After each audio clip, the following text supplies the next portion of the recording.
ध्यान देना मेरे भाई बहन,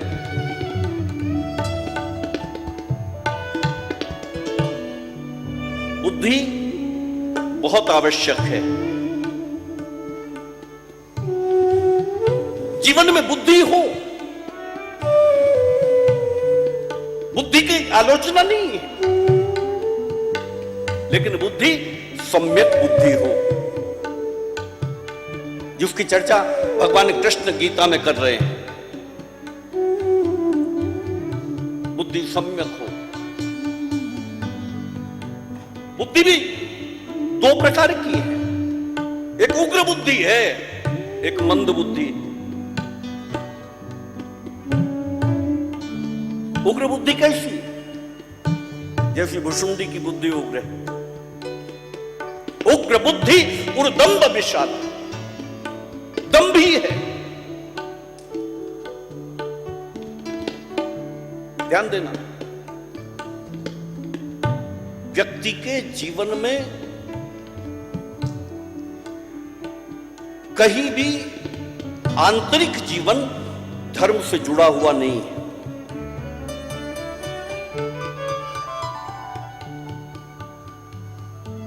लेकिन अपने आप को बुद्धि से धार्मिक सिद्ध करना, वो उग्र बुद्धि है। जानता है कि ये असत्य है, ये झूठ है, लेकिन अपनी उग्र बुद्धि से अपने आप को प्रमाणिक सिद्ध कर देना, इसका नाम उग्र बुद्धि।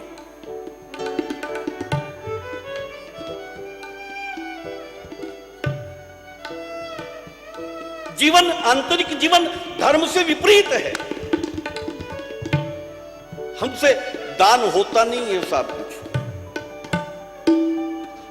समाज के किसी भी काम में हमारा हाथ उठता नहीं है दान के लिए,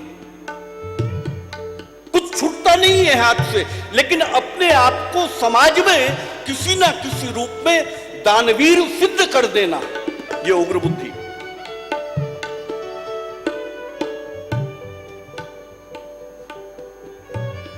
और मंद बुद्धि, नाम मंथरा मंदमती।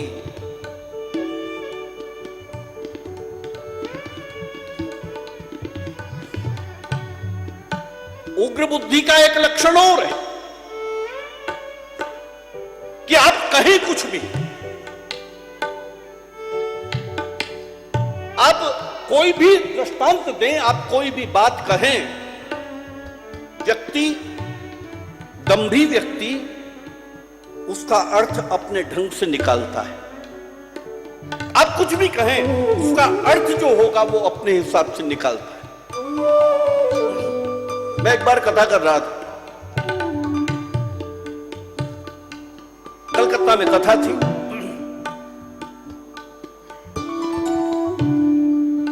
तो प्रसंग आया कुछ, तो वो शूर्पणखा और कुंभकर्ण पे चर्चा हुई।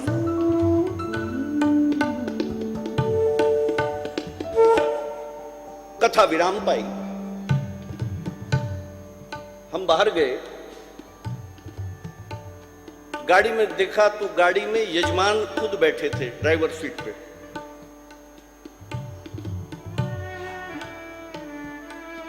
मैं जाकर उनके बगल बैठा।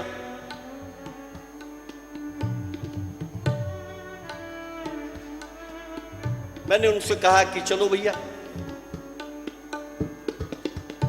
तो उसने जवाब दिया कि महाराज जी चलता हूं, अभी शूर्पणखा नहीं आई है।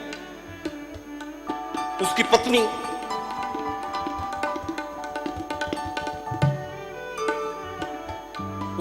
नहीं आई थी, तो उसने कहा भी महाराज जी शूर्पणखा नहीं आई है। शूर्पणखा वो आई नहीं थी, इसलिए उसने उसे शूर्पणखा बोल दिया था। हाजिर में होती तो बोल नहीं सकता था।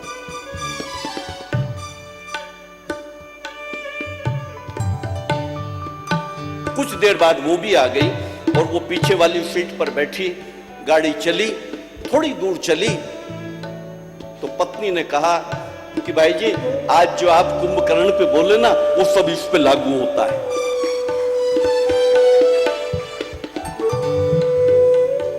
तो आप कहो कुछ भी, अर्थ व्यक्ति अपने हिसाब से निकालता है साहब। यही मुझे कहना है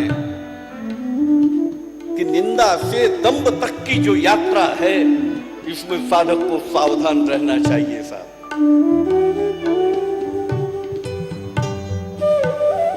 भक्ति, साधुता, संतत्व, दातारी, ये सब दूसरों के प्रमाण पत्र से नहीं आती। लोग कहें कि आप बहुत बड़े संत, आप बड़े ज्ञानी, आप इतने बड़े दानी, आप ये दूसरों के प्रमाण पत्र से नहीं आती साहब। ये अंतर का विषय है, ये अंदर से आती है।